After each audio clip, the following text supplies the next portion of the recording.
85% of the millionaires and billionaires in the world are first generation. Only 15% is coming from inheritance. Multi-millionaires and billionaires read one book a week.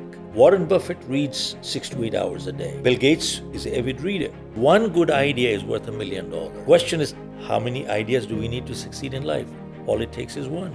If you want to stand out, you need to do something outstanding. People say, I want to have an extraordinary life, I want to have an extraordinary income, I want to have extraordinary success. Are you an extraordinary person? Are you willing to work extraordinarily hard in life? Do you have extraordinary integrity in life? Do you have extraordinary commitments in life? Do you have extraordinary relationships in life? If you get none of these extraordinary, you get nothing extraordinary. On RichNation WBPT podcast, the #1 podcast in the world, we introduce you to the people and ideas, and we bring people together. Today we have one and none other. Shiv Khera is an Indian author, educator, business consultant, and a much sought-after speaker. He inspires and encourages individuals to realize their true potential. He has taken his dynamic personal messages to opposite sides of the globe, from the US to Singapore.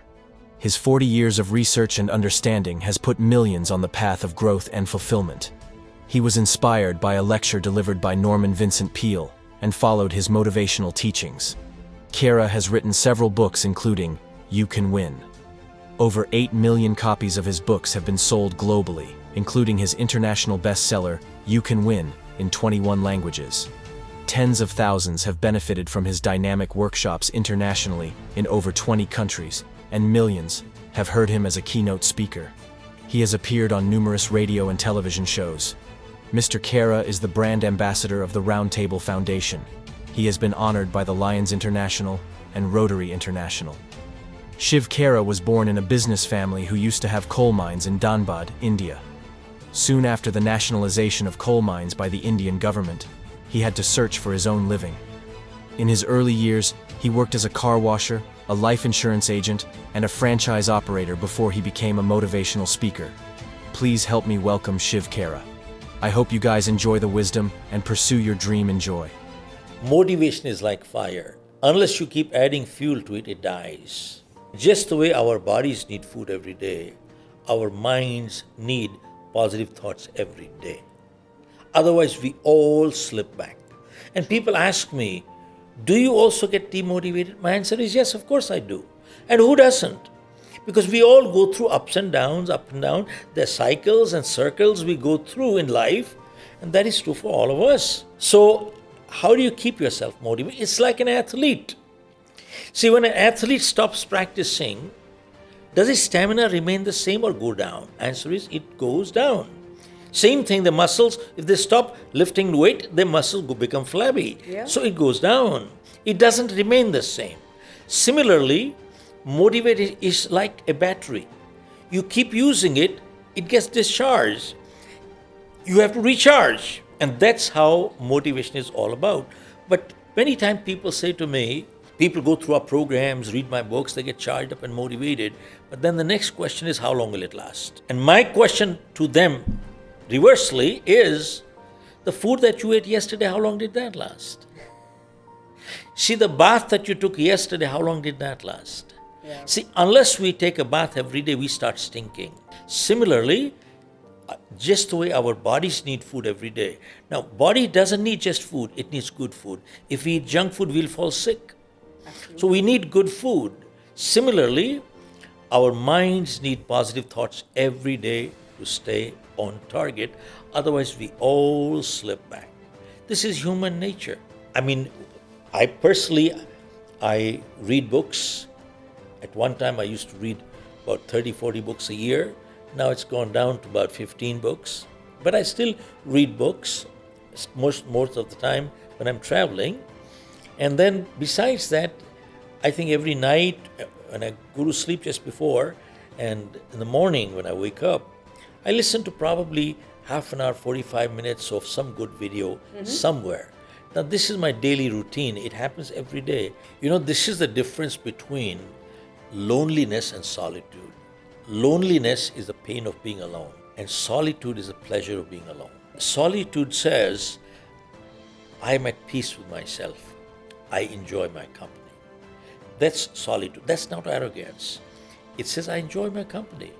And what you just said, we need to have that silence also feeds our mind. The silence is energizing.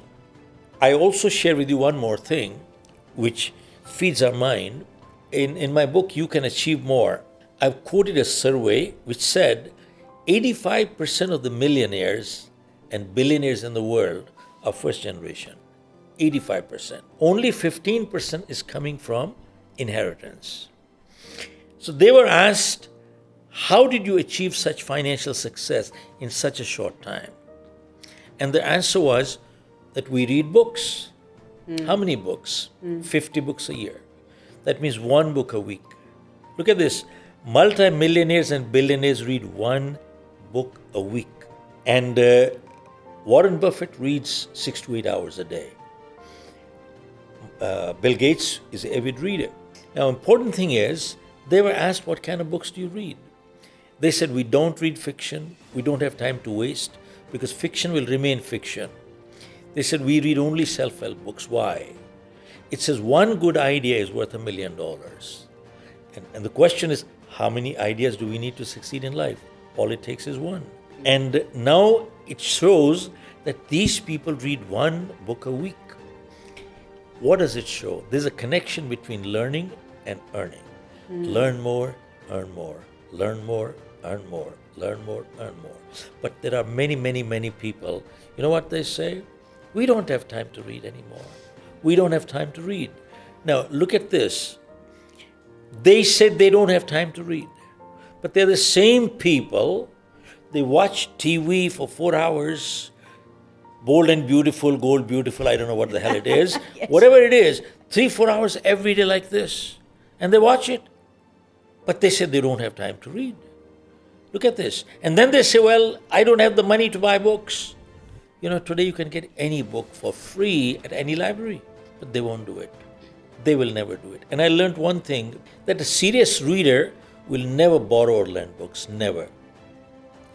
Many times people tell me, Mr. Khera, I got a great book. I can lend it to you. I said, don't. Either give it to me, gift it to me, sell it to me. Don't lend it to me. Why? I want to give it back to you. Why? Because whenever I read a book, I always underline, make notes on the side. Why is that? Because I learned one thing, that reading a good book once is not good enough. It is not good enough at all. Arrow Computers, it's a $26 billion company in the US. They're my clients in India. And during the peak of pandemic, they celebrated a bumper quarter, $2 billion in sale 90 days. So they celebrated, they had an awards function, they invited me to address, virtually, of course. So after the whole thing finished, I asked the managing director, I said, how come you guys are shooting up and increasing your sales and many people are going bust? You know what he said? He said, Mr. Khera, you don't remember, 10 years ago I attended your program and you had at the back of the room a shop. You were selling your books and tapes. He said, I bought your shop. I said, what do you mean you bought my shop? He said, I picked up probably 800-900 books and gave it to all my people. And he said, at that time I had 2% market share. Now I have almost 20% market share.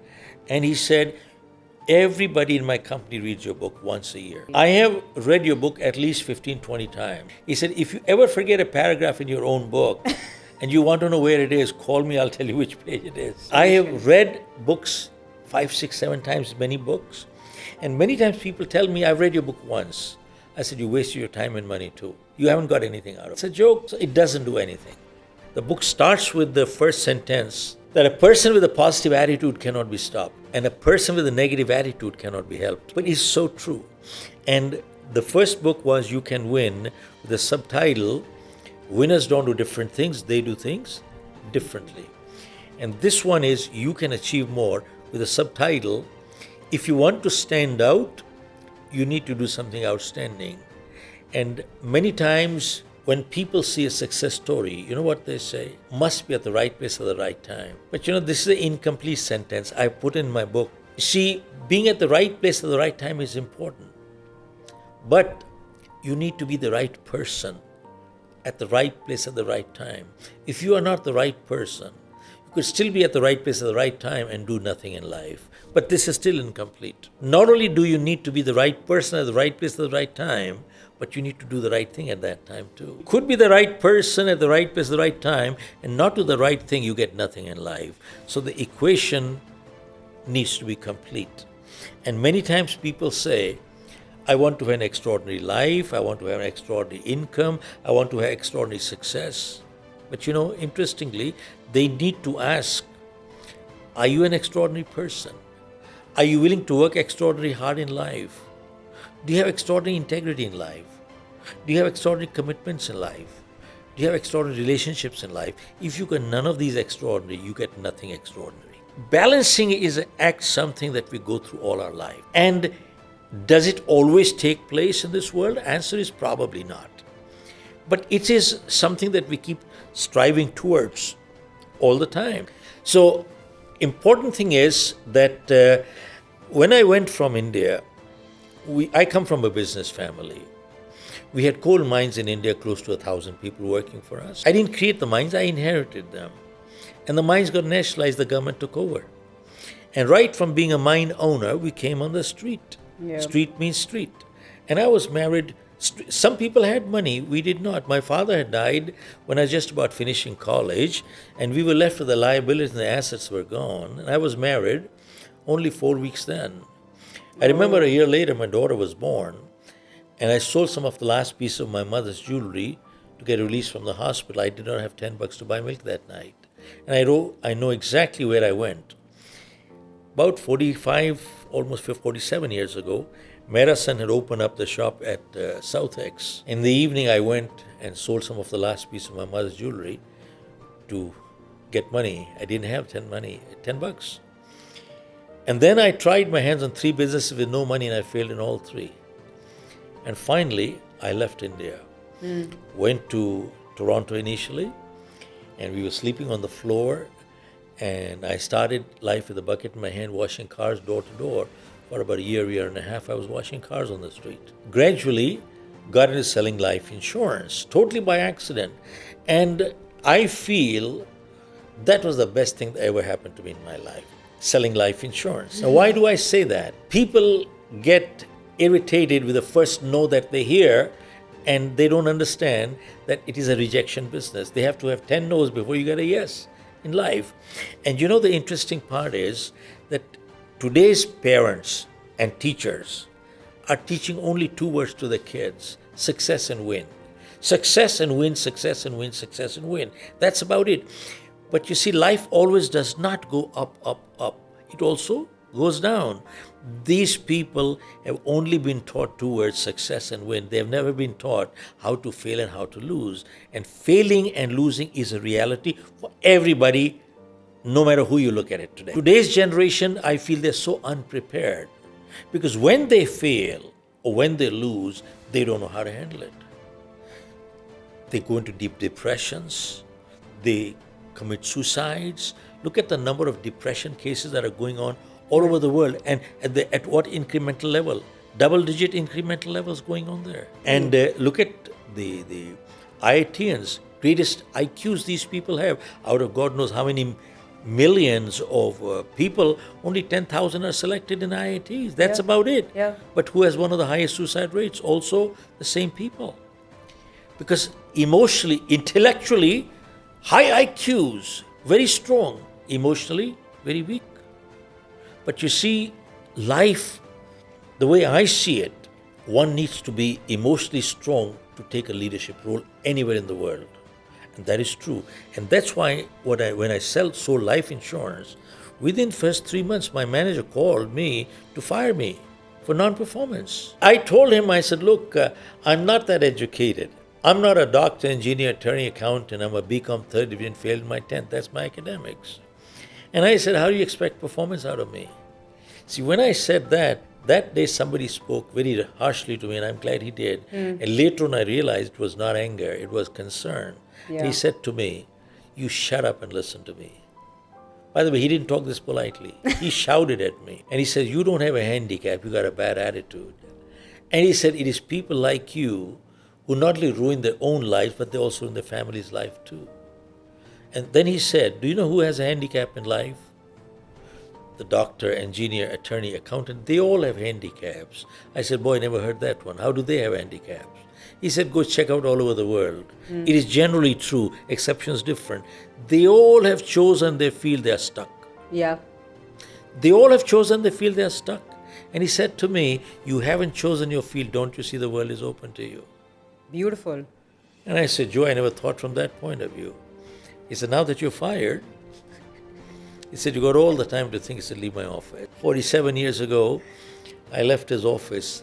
And of course, that evening I had another appointment, and that's another story I'm not getting into. But I attended a program by Dr. Norman Vincent Peale, the man who wrote the book Power of Positive Thinking. I attended his program. And interestingly, there were probably 1,000 people. And Dr. Peale came, looked at everybody with tremendous confidence. The man must be 85 years of age and 4'11" or 5 feet with shoes somewhere around there. But he looked at everybody with great confidence, self-confidence. But you know that self-confidence had humility. Because I learned one thing, confidence without humility amounts to arrogance. True. He looked at everybody and he says, you people appear so cool, calm, comfortable. It appears that nobody has a problem here. Then he asked, does anybody have a problem here? Now, who doesn't? So everybody raised their hand. And then he said, how many people would like to get rid of their problems? Again, everybody raised their hand. Then Dr. Peale said, while I was coming here, I came across a place where I saw some people lying down, all comfortable, cool, relaxed. They had no problem whatsoever. How many people would like to know where that place is? Again, everybody raised their hand. Then Dr. Peale said, 2 blocks away from here, there is a cemetery. There are people lying there, all stretched out, comfortable, totally relaxed. They have no problem whatsoever. Then he asked, how many people would like to get rid of the problem? Nobody raised their hand. Yeah. Everybody put their hand in their pocket. Then Dr. Peale said, remember, problem is a sign of life. So long as we are alive, we shall have problems. And the day we don't have problems, we'd be dead. And when you're running short of problems, watch out. Probably you're getting a call from upstairs. That's the time you get on your knees and pray to God, you stop trusting me anymore, send me some problems. But that day, Pragya, he gave a prayer, which is called the Serenity Prayer, which I'm sure you must have heard it before. In my opinion, it's a crux of life. And since that day to date, I never leave my home without a prayer. And I've come across many adverse situations, but this prayer has helped me tremendously. And let me share that with you. It says, God grant me the serenity to accept the things that I cannot change, and courage to change the things that I can, and wisdom to know the difference what I can and what I cannot. Look at this. Amazing. If you analyze this, God grant me the serenity to accept the things that I cannot change. Now the question is, can we change everything in this world the way we want it? Answer is no. Can we mold and modify everything to suit ourselves? Answer is no. There are many, many, many things beyond us, such as, I didn't choose my parents, neither did you. Yeah. I didn't decide where I was going to be born, neither did you. If this is my height and the color of my skin, there's nothing I can do. Granted, sometimes people are born deformed. And granted, sometimes bad things happen to good people for no fault of their own. What wrong did they do? Who knows? But many times in life, we keep fighting the things we just cannot change. And we bring stress into our lives, and we become paralyzed, and we become unproductive. Absolutely. So it says, if I cannot change, then let me accept it graciously, not grudgingly. Yeah. But if I can change, then give me the guts to do it. And wisdom to know the difference what I can and what I cannot. Now, when I wrote my book, You Can Achieve More, I took this thought 2 steps forward, and I wrote in my book that life is full of choices and life is full of compromises. Seem like a contradiction, but not really. See, if I ill-treat you, I've chosen to be ill-treated, haven't I? Yeah. If I treat you with discourtesy, I've chosen to be treated with discourtesy, haven't I? And if I light up a cigarette, I've chosen to invite cancer, haven't I? Yes. And if I exercise every day, I've chosen to invite good health, haven't I? And if I eat too much every day, I've chosen to be obese, haven't I? And look at this. If I drink and drive, I've chosen to invite an accident, haven't I? And if I tell lies, I have chosen to lose my credibility, haven't I? Absolutely. See, life is full of choices. Now, the next sentence is very crucial. We are all free to the point of choice. But after we make our choices, the choice controls the chooser. We have no more choice. And now, how is life full of compromises?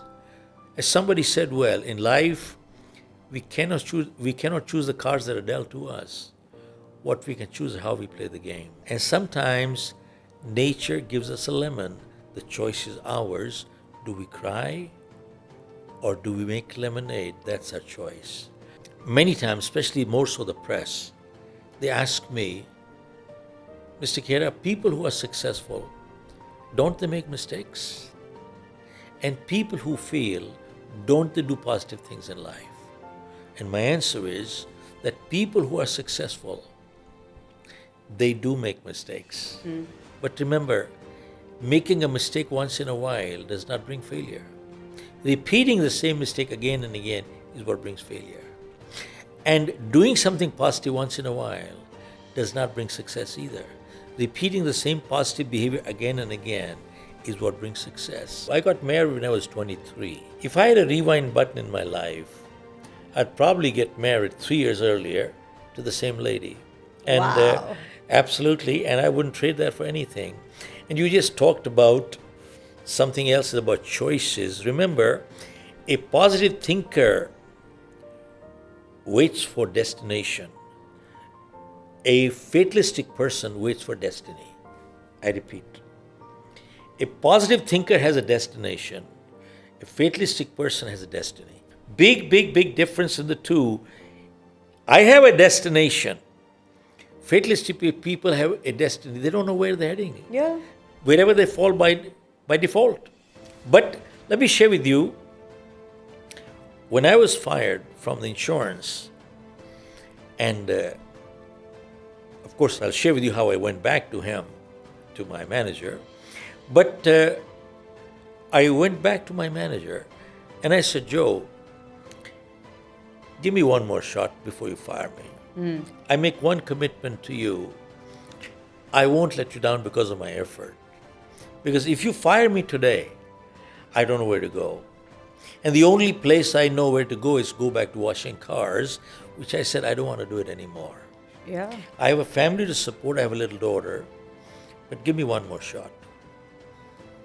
And I said, I make a commitment, I will not let you down because of my effort.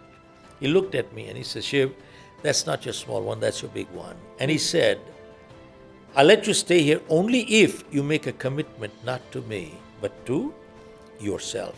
I'll let you stay. And that day I made a commitment. Now, why do I share my life with you? For a few reasons. Number one, when I said to him, I make a commitment, I won't let you down because of my effort, that day I understood the difference between a promise and a commitment. Promise is an agreement we make with the world. Commitment is an agreement we make with ourselves. The big difference between the two. A promise that is kept, going to be delivered, is called a commitment. Otherwise, they are just words, empty words. Yeah. And second, which means, see, till then, I kept failing all my life and kept blaming the whole world for my failure, not realizing that I was my own biggest problem. See, nothing changed outside. Something changed inside, and the direction in my life changed. Now, that was one lesson I learned. When my manager said to me, you shut up and listen to me, I learned one lesson, and that was, that sometimes in life you got to be unkind to be kind. And all medicine is not sweet, but you got to take it sometimes, and that's important. Yeah. And you talked about something on the current today's generation. You see, for the slightest thing, they take it to heart. They can't take it. The egos are so high, they cannot accept these things, and they pack up everything that bothers them. So they can't accept these things, and they take rejection and insult for every little thing. They feel insulted. It hurts their ego. Yeah. See, I was on 100% commission. See, if I didn't sell, I wouldn't get any money. Yeah. And I had no money. But interestingly, I saw there were many people working in the company who were getting salaries, but they were not doing the job. That's the time, 47 years ago, I learned the difference between making money versus earning money. Making money is criminal. Earning money is spiritual. Now, what is the difference? See, when we earn it, you put your energy and ethics behind it. Two things. That's called earning money. And sadly today, most people want to make money, very few want to earn it. And that is a big difference. Absolutely. And that's in our program we talk of that wages without work amounts to stealing. Yeah. In fact, there was a study done in the US by a company called Gallup, global study done, which said that 63% of people who go to work, they're disengaged. Yeah. Means they don't do their job. Absolutely. And additional 24% are actively disengaged, which means they don't let others also do their job. That leaves only 13% of people who go to work actually do work. Look at this. Only 13% of people who go to work actually do work. Tell me, is this not an integrity issue? Same study said that today people who go to work, they spend during working hours 2 to 3 hours on personal social media. Tell me, is that what we're getting paid for? Not at all. My question is, if somebody stole your wallet, what do you call that person? A thief. And when we do all these things, what are we?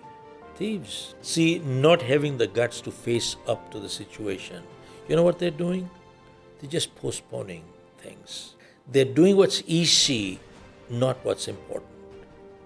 And they keep postponing things in life. But you know, they don't understand. This life is not a dress rehearsal. I repeat one more time. Yeah. This life is not a dress rehearsal. I pinch you, you get hurt. You pinch me, I get hurt. Yeah. And unlike the game of football, where you can replace players in life, you cannot. In the game of life, you cannot replace yourself. You got to play your own game. This is the funny part about life is that the test comes before the tech. When you buy a car, TV, VCR, we get an operator's manual, don't we? But when a child is born, they come without the manual. Experience is the name we give to our mistakes. But you see, important thing is that yes, wise people learn from their mistakes, but wiser people learn from other people's mistakes. Because you know why? Our lives are not long enough to make all of our own mistakes. But sadly, some people never learn. Yeah. And sadly, some people keep repeating the mistakes again and again. And then you know what they say? I'm unlucky. I had a client of mine, and they said, Mr. Khera, we've got a few people in our office. They're unmotivated people. Can you motivate them?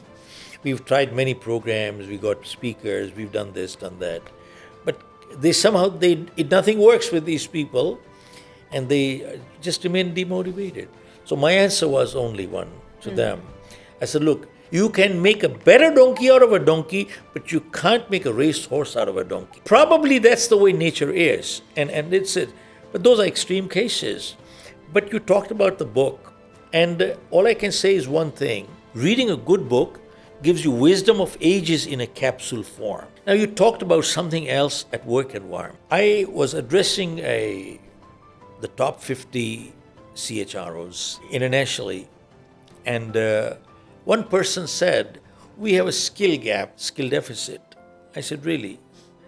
I said, no, I don't think we have a skill gap. I think we have a competency gap. What's the difference?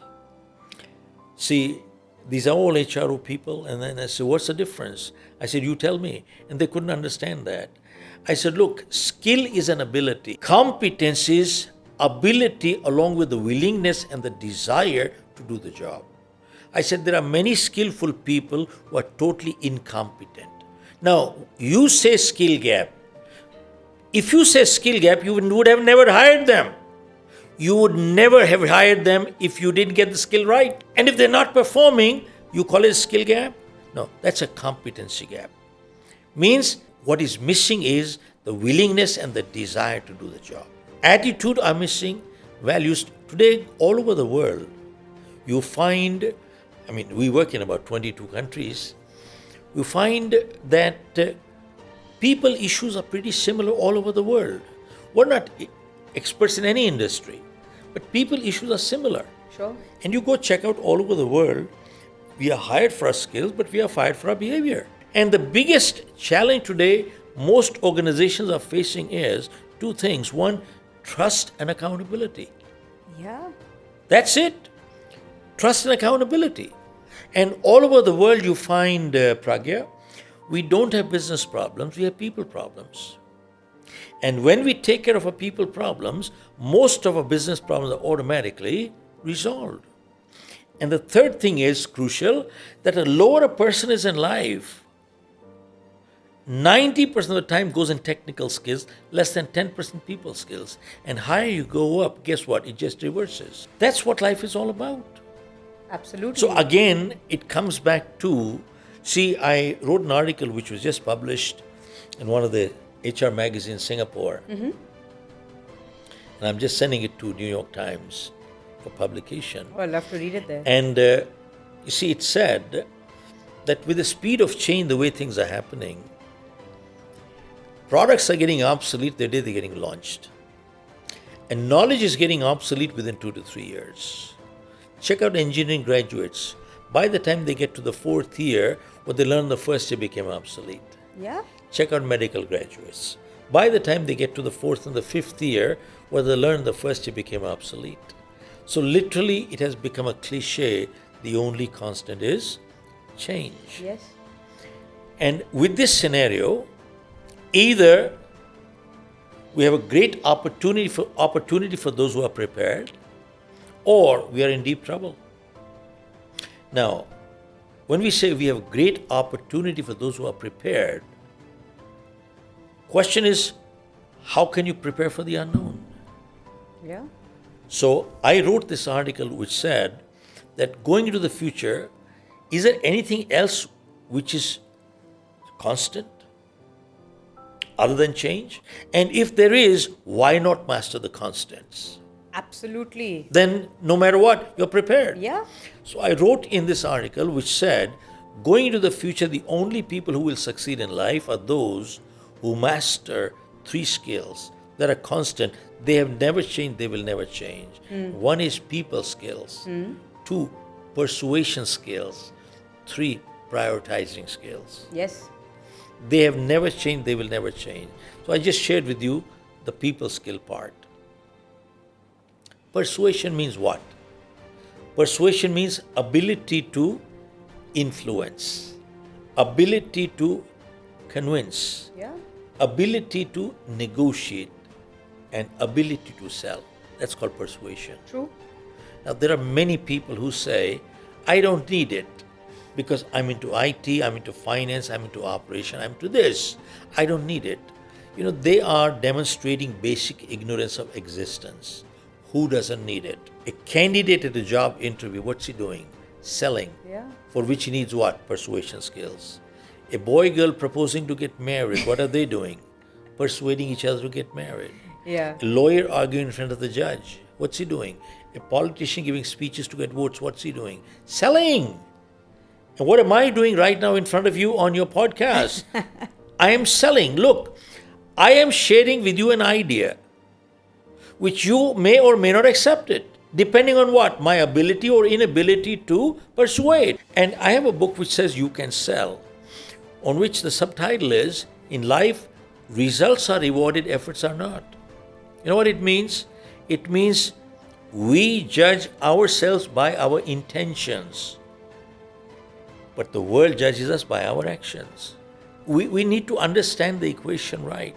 So one is people skills, two persuasion skills, and three prioritizing skills. See, look at this. What a paradox. The amount of time-saving devices we have today, we've never had that many in history. And yet we don't have what? We don't have time. Now, why don't we have time? Because somewhere we messed up our priorities. And I'm not giving lectures here. I'm guilty myself of messing up my own priorities. But the interesting thing is, whenever we mess up our priorities, we forget to distinguish between what's urgent in life and what's important in life. Urgent may or may not be important, and important may or may not be urgent. Yeah. But the interesting thing is that whenever we ignore what is important, it always converts into urgent. Yes. See, health is important. It's not urgent. Exercising every day is important, but it's not urgent. Now, if I have a crucial meeting tonight and I cannot exercise, it's not the end of the world. But if I ignore my health long enough, guess what happens? I'll end up in the hospital. See, you ignore what is important, it converts into urgent. In life, relationships are important, but they're not urgent. But if you ignore relationship long enough, guess what happens? You start talking through your lawyers. We ignore what is important, it always converts into urgent. Yeah. And what has happened now, especially the good part of the pandemic, is that it has made people step backwards and said, check our priorities. See, till now, you ask people, why do you go to work? I go to work for my family. Who are the most important people in your life? My family. Yeah. And who are the most neglected? Also my family. But interesting thing is, you ask people, what are you doing right now? He says, till now, we were running. We had no time. Yeah. But now, all of a sudden, now they're asking a question to themselves. I was running all right, but was I running in the right direction?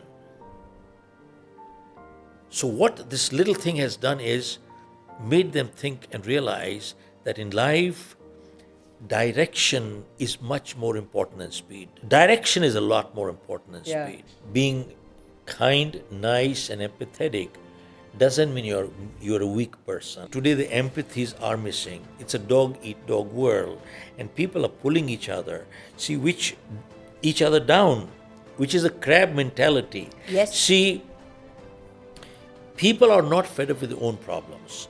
Their own problems don't bother them, but other people's successes bother them. I personally feel this is really pulling everybody down. You're not going to get anywhere. Leadership, for that matter, is like the cream and the butter. Yes. It always comes to the top. No matter where you put people like that, they will always come to the top. Nobody has to bring them, push them, pull them, nothing. It happens, they come straight to the top. As many times people say that nobody lets a good person come up. Well, go through history. Has anybody let anybody come up in history anywhere? Up? Never. You have to come up with your own strength.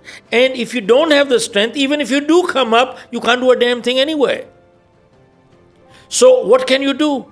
So people have to come up on their own, with their own strength. And that is what is going to sustain. I've been doing leadership training for the last 35 odd years. See, I've learned one thing, that there is no neutral leader. See, either they're good leaders or they're bad leaders. And good leaders actively guide, and bad leaders actively misguide. Yes. And good leaders support their team. Bad leaders control their team.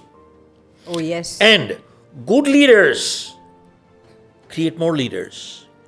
And bad leaders create followers. You know why? They're so insecure. Yes. And this is what pulls an organization down. And why organization? It pulls families down. Family, organization, no difference. This is one unit, that's another unit. Yeah. That's it. But the principles don't change, people don't change, behaviors don't change, and emotional appeals don't change. So we have to understand to handle those emotions internally within ourselves and externally between us and others. And how do you handle that? See, when people are uncommitted, the first problem that comes, they quit and pack up Yeah. because they're not committed. Now, think about it. What kind of a world would we have where if parents did not commit to the kids, or kids did not commit to the parents, or buyers and sellers would not commit to each other, or employers and employees would not commit to each other, what kind of a world would we have? Yeah. Chaotic. But that means, what does the word commitment say? The word commitment says, I will stand by you no matter what. It doesn't say, I'll stand by you till I find a better one. Keep in mind, nothing in this world is compatible except values. Values must be compatible. Rest is all adjustment. Learn to resolve conflicts. Don't dissolve relationships. But you know, this little thing, they are not teaching at any school, college at all. Absolutely not. And when I do corporate training, I tell people, what I am doing in your corporation here is repair work. I'm repairing here. Now, if you prepare them, you won't have to repair them. Yes. Where do you prepare them? In schools and colleges, and sadly they're not. I and my wife live together. I would replace the word tolerance with mutual respect. Yes. I and my agree. wife don't live together because we can tolerate each other. We live together because we respect each other. The day respect for each other goes, we can't live together. Same thing. Employers and employees work long term together, not because they can tolerate each other, but because they respect each other. And that is the key. Word is, when your values match, you respect. Forgiveness is a virtue. Not understanding when to forgive and when not to is stupidity also. Self-esteem is the way we feel about ourselves. Have you noticed one day when we wake up in the morning feeling good, Yeah. the world looks nice, productivity goes up, and relationships are a lot better, aren't they? And the reverse is just as true. True. And self-esteem is inversely related to egos. Have you seen people with egos like I know it all? What do? They talk down to people, don't they? They put down others, don't they? And every decision they make is more to satisfy ego than makes sense. Yes. Now think about it. Why does a human being put down another human being? It is sadistic but true. There are some people in this world who feel good when the other person feels bad. They feel superior when the other person feels inferior, which means they don't want to lift themselves up, but they want to pull others. Down. Yeah. Happens? Yes. Now, what drives high self-esteem? It is self-acceptance. Yeah. I accept myself the way I am with my pluses and My minuses. minuses. I know I'm not perfect, but I am at peace with myself. And it doesn't say that's the way I will be, that's arrogance. It says I accept myself with my pluses and minuses. I make mistakes. I made mistakes. I apologize for my mistakes. I seek forgiveness for my mistakes. I'm not proud of my mistakes. I've learned from my mistakes. I will not repeat my mistakes. True. But I am not a mistake. And low self-esteem is driven by inadequacy, self-doubt. They put too much emphasis on material things. You see, they keep looking at you, the kind of clothes you wear, the kind of jewelry you have, the kind of car you drive, the kind of home you live. You know why? Because they judge your self-worth by your net worth. Not only do they judge your self-worth by your net worth, they also judge their own self-worth by their own net worth. They don't understand that people make things, things don't make people. But you take the things away, they'll die with shame. This is what reality is all about. Yes. And they keep making comparisons with others. How come they have this, I don't have it? How come they have this, I don't have it? You see, again, it comes back to net worth, self-worth, net worth, self. I share in my book, You Can Achieve More, that life is full of risks. There's a big difference between taking a risk versus gambling. If a trained mountain climber wants to go to the Everest, he's taking a risk. But an untrained person who wants to go to the Everest, he's gambling. That's the difference. And I've written there when to take a risk, when to take a decision to take a risk. I've given 3 criteria in my book, which says decide to take a risk at that time. Okay. 1, the upside is enormous. It is open, wide open. Means upside is huge. 1. 2, in case you fail, the downside, you will not come on the street begging for something. You will not go to that level. Sure. And the third, the odds are in your favor. Take a risk. If you want to support our podcast and stay informed about our latest episodes, we're always creating new content every week for our podcast. Subscribing is the best way to ensure that you don't miss out on any of it. Please hit the subscribe button. We really appreciate it. God blesses you all and be legendary, my friends.